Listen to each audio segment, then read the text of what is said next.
रहमत ड्रामे की अगली किस्त में आप देखेंगे कि बारी के इजहार के बाद अब परीक्षे के नखरे शुरू हो चुके हैं। वो शादी नहीं करना चाहती क्योंकि इसे अपनी फैमिली को सपोर्ट करना है, लेकिन बारी अब पीछे नहीं हटने वाला। मोहब्बत करता है परीक्षे से और परीक्षे को पाने के लिए कुछ भी करेगा। इधर परीक्षे अलीज़ा से सारी बात शेयर करती है कि बारी ने मुझे प्रपोज़ किया है, वो बार बार सवाल कर रहे हैं, मुझे कुछ समझ नहीं आ रही, मैंने इन्हें साफ इनकार कर दिया है। जिस पर अलीज़े को दुख होता है कि तुम्हें ऐसा नहीं करना चाहिए था, तुमने मर्द बनकर वो काम किए हैं जो शायद एक बाप को अपनी बेटियों के लिए करने चाहिए थे। तुम बारी भाई जैसा लड़का ही डिज़र्व करती हो।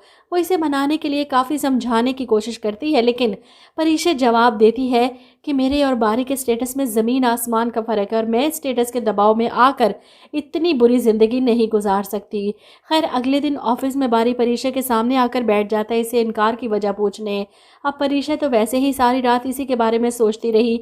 इसके यूं सामने बैठकर सवालिया शक्ल बनाने पर परीक्षा के चेहरे पर भी मुस्कुराहट आ जाती है। बहरहाल बारी को कुछ उम्मीद तो बंधी कि परीक्षा मान जाएगी। ऐसे में आप देखेंगे कि परीक्षा की दादी की तबीयत ख़राब, जुबैदा बेगम इन्हें उठाने की कोशिश कर रही हैं, लेकिन वो बेसुध पड़ी हैं।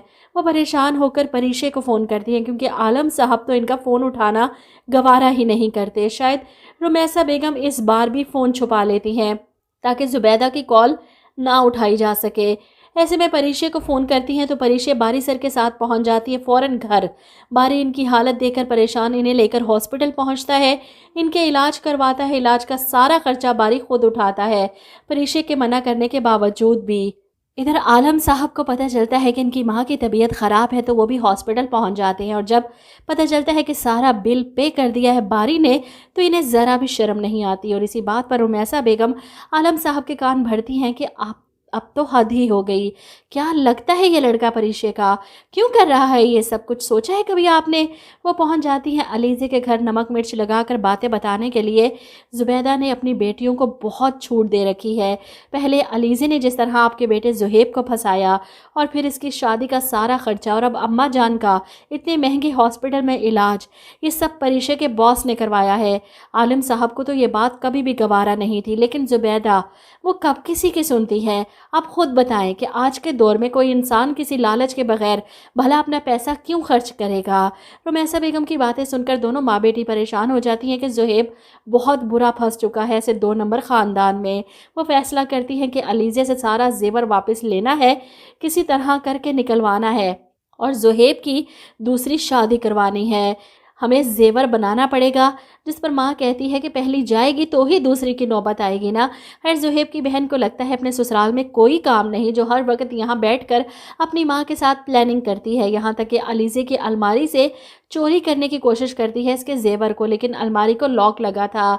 इधर आप देखेंगे कि बारी ने जिस तरह दादी के लिए इतना सब कुछ किया, इसे अंदाज़ा हो जाता है परीक्षा के इनकार की वजह क्या है, क्योंकि वो अपने घर वालों की जिम्मेदारी उठा रही है। इसका बाप तो ना होने के बराबर है और इसी वजह से बारी परीक्षा के इनकार की वजह समझकर फैसला करता है कि इसे हर हाल में परीक्षा से शादी करनी है। इस सिलसिले में वो अपने बाप से बात करता है कि मैं शादी करना चाहता हूँ। शयान साहब तो ऐसे घबरा जाते हैं जैसे बारी पता नहीं क्या कहने वाला हो। वो डर कर पूछते हैं, किससे शादी करना चाहते हो तुम? इस पर बारी बताता है, परीक्षा से। शयान साहब को ऐसे लगता है जैसे बारी ने परीक्षा नहीं बल्कि किसी अछूत का नाम ले लिया हो। इनकी शक्ल देखने वाली थी। वो साफ इनकार कर देंगे कि मुझे पहले ही अंदाज़ा था ये लड़की तुम्हें अपने जाल में फंसा रही है, तुम्हें लूट रही है, अपनी औकात भूल गई है शायद, इसीलिए औकात से बढ़कर ख्वाब देख रही है। बारी परेशान के परीक्षा मुझसे शादी नहीं करना चाहती, मैं उससे शादी करना चाहता हूँ। लेकिन शयान साहब कभी भी इस सब के लिए राज़ी नहीं होंगे। वहीं अपने बाप के नॉन सीरियस रवैये को देखकर मिनाल परेशान होकर राहील को फ़ोन करती है। दिल में बहुत अजीब से वहम आ रहे हैं, जिस पर राहील कहता है, तुम्हें मुझ पर भरोसा करना मुश्किल हो रहा है, लेकिन इस बार जो हो रहा है वो होने दो, किस्मत पर छोड़ दो, तुम बस मुझ पर भरोसा रखो। और मिनाल भी अपने वहम को झटक देती है कि शायद तुम ठीक कह रहे हो।